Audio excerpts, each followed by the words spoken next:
Where do the Boston Bruins stack up against their Atlantic Division rivals? Let's discuss here 2 weeks into the new NHL season.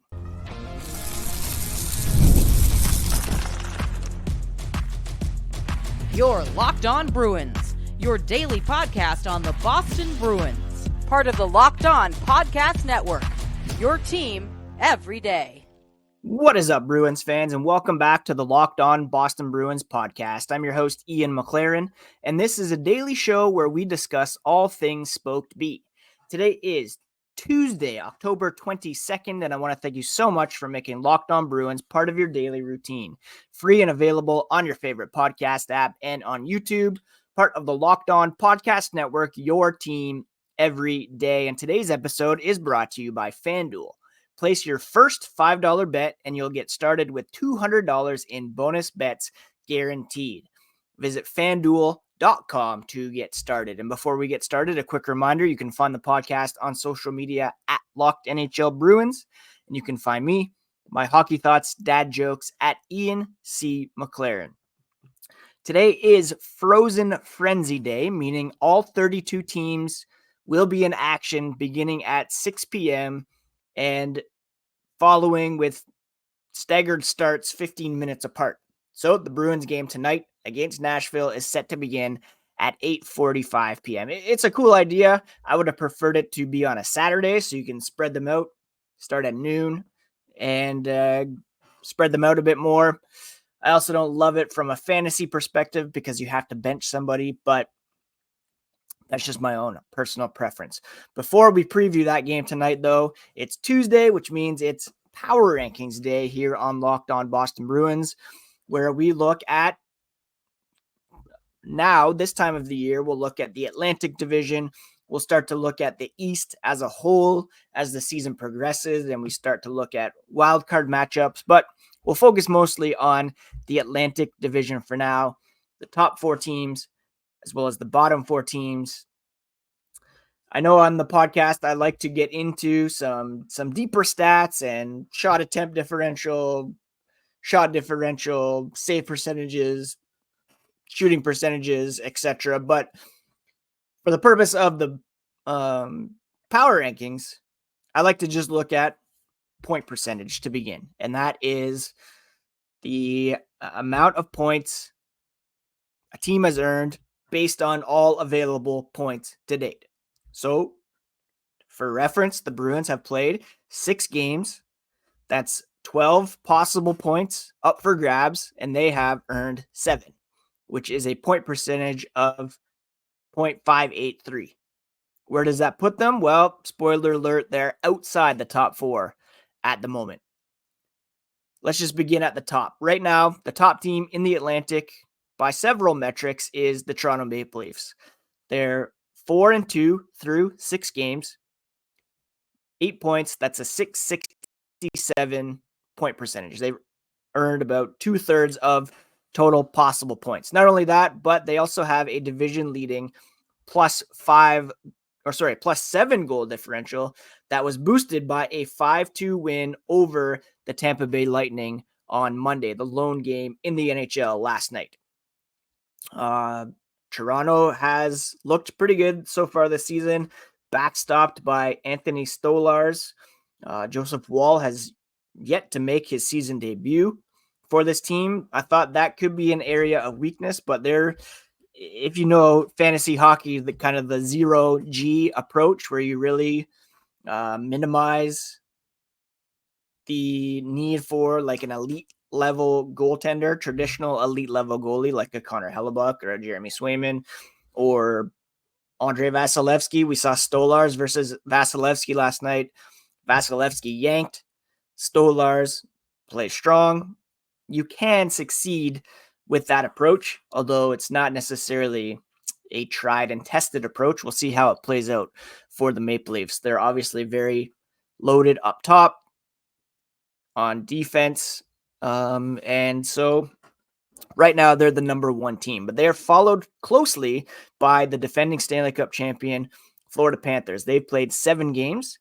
They're 4-2-1 for a 643 point percentage, although they have a negative goal differential.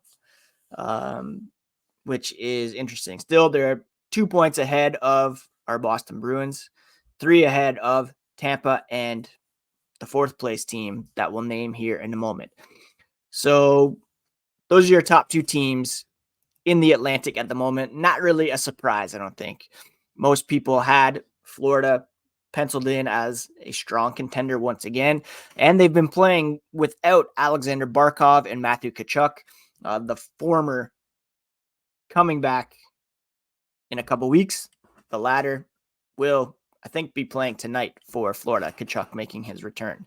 Now, there's 2 teams tied with a 600 point percentage, and that would be the Tampa Bay Lightning and the Ottawa Senators. Both teams have fewer points than our Boston Bruins, but they have a higher percentage of points because they have played fewer games.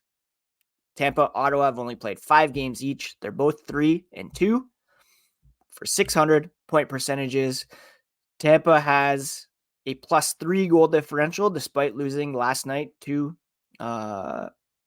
Toronto. They are on a 2-game losing streak, but still right now they're in the 3rd place when it comes to the Atlantic. The 4th place team, the Ottawa Senators. They've only played 5 games. They've got a 3-2 record. They do have a -1 goal differential, but they have a better point percentage than the bottom 4 teams. And they've also been playing without Linus Ullmark, who has missed a couple games due to injury here early on.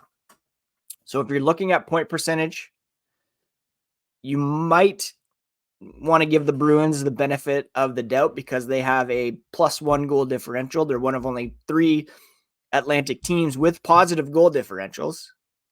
However, the Senators and Lightning have a better point percentage.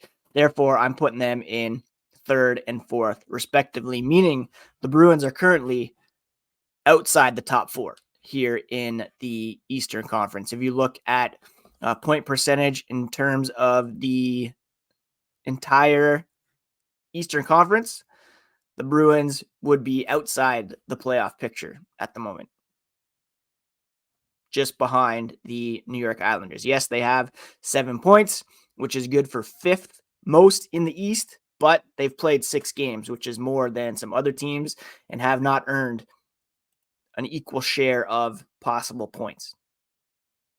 And we'll touch on kind of what's keeping them from being that great team and maybe jumping up here as the podcast continues and as we look at the bottom 4 teams in the Atlantic on this week's version of the Power Rankings. FanDuel is America's #1 sportsbook, and they're giving you an opportunity to get in on the action with a big return.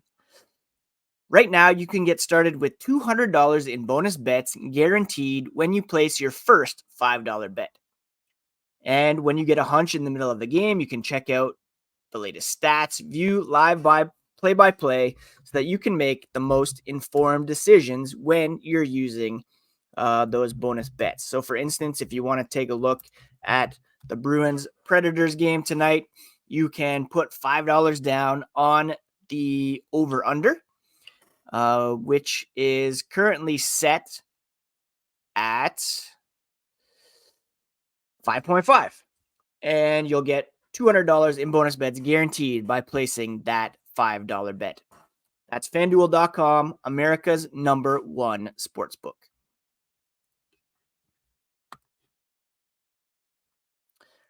So the Boston Bruins have not had the best start to this season. The issues are well documented on this podcast, namely the fact that they are being heavily carried by the bottom 4. Outside of, the bottom 3, the 4th line. Outside of the 4th line, 5-on-5 production has been pretty non-existent. And that is an issue for this team, certainly. They have an elite level goaltender that they've committed long-term in Jeremy Swayman. He got off to a bit of a bumpy start, but that's kind of excused due to the fact that he missed all of training camp. You have a pretty solid defensive core that's continuing to find its way with newcomer Nikita Zadorov. He does have a propensity to take too many penalties. And the Bruins as a whole averaging almost 6 minor penalties per game, which is hindering their ability to really get into a groove here offensively as well as at 5-on-5. If you're killing penalties, it changes the deployment and throws everybody off. But Zadorov, again, you can give him some time to get used to the system, etc. They have Charlie McAvoy, who's one of the best in the league. You have David Pastrnak, who's got 5 goals so far. Playmaking hasn't been as on point as last season. Not too worried about the top line, but after that, I mean, the Bruins are +1 in terms of goal differential, but there are real concerns about the offense, to be sure. And they're averaging, well, they've played 6 games. They've scored 21 goals and have allowed 20, although a lot of that came early on, especially, 6 of those came in the season opener to the Florida Panthers. Right now, the Bruins are sitting technically third in the division with 7 points, 1 behind Toronto, 2 behind Florida, and they have a game in hand on the Panthers. But that .583 point percentage puts them in 5th at the moment behind Toronto, Florida, Tampa, and Ottawa. Now, the other 3 teams, I don't know if we really have to worry about them as much. The Montreal Canadiens, Detroit Red Wings, Buffalo Sabres have all gotten off to very poor starts. Detroit, Buffalo, it was expected that they may join Ottawa as teams challenging for playoff spots, but Buffalo is 2-4-1 through 7 games, a .357 point percentage. Detroit is 2-3-0 through 5 games, a .400 point percentage, and the Canadiens 2-3-1 for a .417 point percentage. And these 3 teams are in the bottom of the Atlantic as well when it comes to goal differential. Detroit's at -3, the Canadiens, Sabres both at -5. The Sabres especially have really disappointed out of the gate, considering, they have a pretty talented roster. They made a coaching change, and you would expect them to put up more of a fight early on, considering their playoff drought, but it has yet to happen. So that's the bottom 4 teams at the moment when it comes to the Atlantic Division.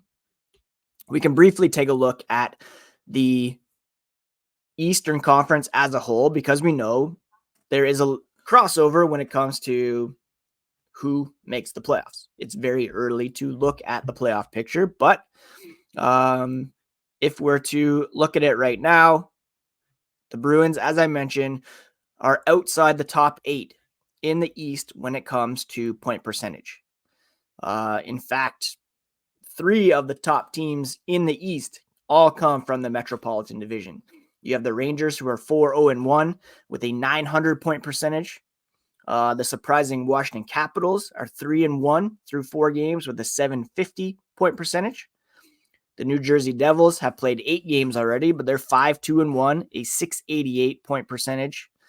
And then you have the Leafs, Panthers, Lightning, followed by the Senators, who I mentioned before, and then the New York Islanders have a .600 point percentage, despite the fact that they have only won 2 games this season. They're 2-1-2, and they have lost Anthony Duclair for the foreseeable future. The Bruins are slightly ahead of the Carolina Hurricanes, who you expect would make a jump at some point. The Pittsburgh Penguins are still looking to be in the thick of things with the core that they have of Sidney Crosby, Evgeny Malkin, Chris Letang, Erik Karlsson, albeit an aging core, but they don't want to waste these final years.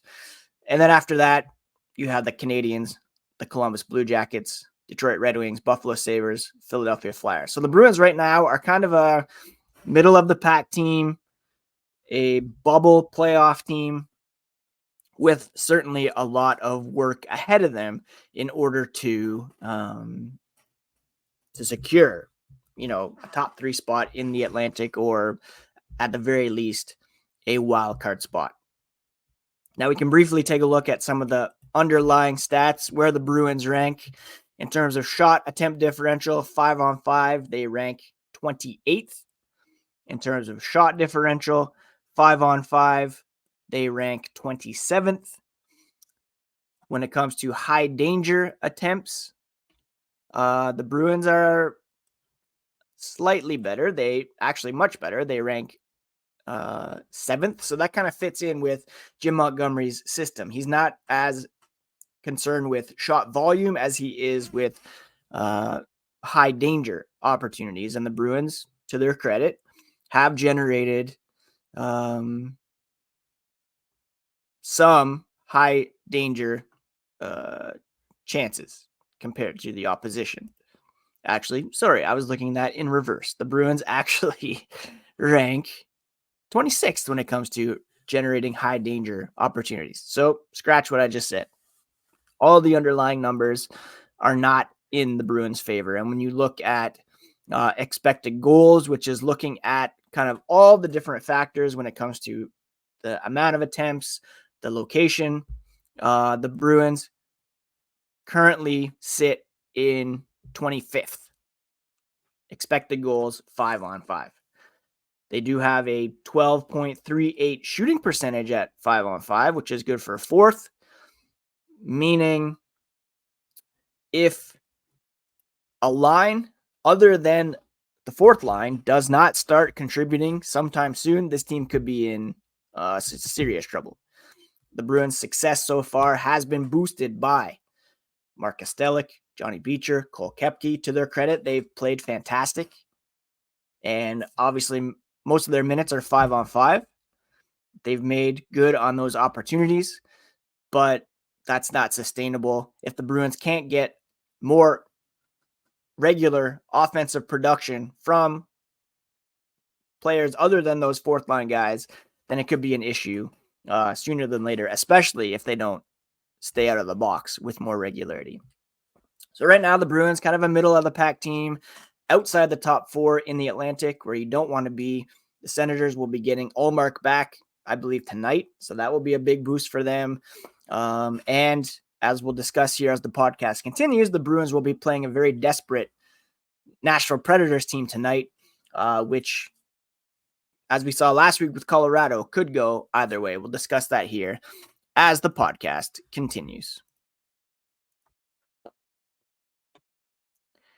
If you need to hire, you quite simply need Indeed. Indeed is your matching and hiring platform with over 350 global monthly visitors, according to Indeed data, and a matching engine that helps you find quality candidates fast.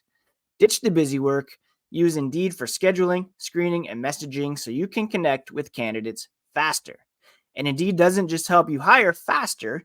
93% of employers agree Indeed delivers the highest quality matches compared to other job sites, according to a recent Indeed survey. Listeners of this show will get a $75 sponsored job credit to get your jobs more visibility at Indeed.com/lockedon. Just go to Indeed.com/lockedon right now and support the show by saying you heard about Indeed on Locked On Boston Bruins. That's Indeed.com/lockedon. Terms and conditions apply, but if you need to hire, you need Indeed. All right, Bruins, Predators tonight in Nashville, part of the Frozen Frenzy with a 16-game slate, all beginning at 6 p.m. and starting kind of 15 minutes apart, culminating with a Kings Golden Knights game, which begins at 11 p.m. Eastern time. I will not be staying up for that. Now, the Bruins will be facing a winless Nashville Predators team, which is very surprising considering what they did in the offseason by adding Steven Stamkos, adding Brady Shea, adding Jonathan Marchessault. What is going on with this team? Well, we know that when teams experience a lot of new faces being brought in, it takes some time for them to gel. And it wasn't until last game that Steven Stamkos recorded his first goal. He's only got the 1 point through 5 games. He's a -6 for this team, although he is second on the team in terms of shots on goal. But perhaps it's just a matter of being kind of a new fish in a new pond and trying to figure out where he fits in terms of not only the system on the ice, but also the leadership structure that already exists. He's used to being captain, being the big fish, guy who's the focus of the team in Tampa. It's not the case in Nashville. So perhaps it's just a matter of getting more acclimated. But he's not the only one who is struggling for this team. Roman Josi only with 3 points through 5 games. He's a -5. UC Saros has an .875 save percentage as their number one goalie. 0-4. The teams they've lost to as well aren't exactly world beaters. Detroit, twice they've lost to, and Seattle. Dallas, of course, is one of the best teams in the NHL. Edmonton is the defending Western Conference champions. They've all beaten the Predators, but of course, Edmonton's off to a tough start on their own. In terms of stats, they're allowing a 31st ranked 4.6 goals per game, and they've scored only a 30th ranked 2 goals per game. So the Bruins have a real opportunity here too. And this is similar to the situation last week in Colorado. They were winless. They were struggling defensively. Their goaltending very leaky. And I thought, well, probably it's kind of a trap game for the Bruins where you know that this team is going to want to come out firing and avoid an 0-6 start. I don't think any team has made the playoffs after even going 0-5 since the shootout era began. To go 0-6 would be devastating, especially on home ice. And no offense to the Bruins, but they're not unbeatable at the moment. The Bruins allowing a 17th ranked 3.33 goals per game. They are scoring 3.5, but their leading scorer is Cole Koepke, which nobody could have envisioned. And they've gotten very minimal production from Trent Frederick, only 1 goal so far this season. Charlie Coyle, only 1 goal. Matt Poitras, 1 assist. Justin Brazeau, 1 assist. Morgan Geekie, 0 points. Riley Tufte, Max Jones, 0 points, only in 2 games apiece. Even Pavel Zacha is off to a bit of a slow start, 2 points in 6 games. Brad Marchand yet to find the back of the net. So what's the breaking point here? Is Boston due for some positive regression when it comes to their offensive players? Or is Nashville primed to finally win their first game of the season? It's going to be a very interesting matchup tonight, not dissimilar to what, again, they faced in Colorado last week. Special teams for the Predators, not too bad. They're 17th on the power play. They have the 7th ranked penalty kill. They're also the 2nd ranked face-off team as well, which could be a problem for the Bruins, although they are improved in this area this season. They rank 8th. They have the 13th ranked penalty kill, Boston does, and a 21st ranked power play. So it's going to be key for this team to stay out of the box and not allow Nashville's loaded power play to get too many opportunities. Should be a very good one. Again, 8:45 p.m. start, part of the Frozen Frenzy. So get your popcorn ready and checking out all the scores. I've got some decisions to make in terms of my fantasy lineup. It's really killing me, but we'll see what happens there. Thank you so much for taking some time to listen to Locked On Boston Bruins. For your next listen, please check out Locked On Fantasy Hockey. You can become a fantasy hockey expert and get the edge over your league mates with daily tips from Steal and Flip. Find Locked On Fantasy Hockey on YouTube or wherever you listen to podcasts. Subscribe to Locked On Boston Bruins. Similarly, take care of yourselves. Take care of each other, and we'll talk to you again here on tomorrow's game recap episode of Locked On Boston Bruins, bringing you all the latest on the black and gold.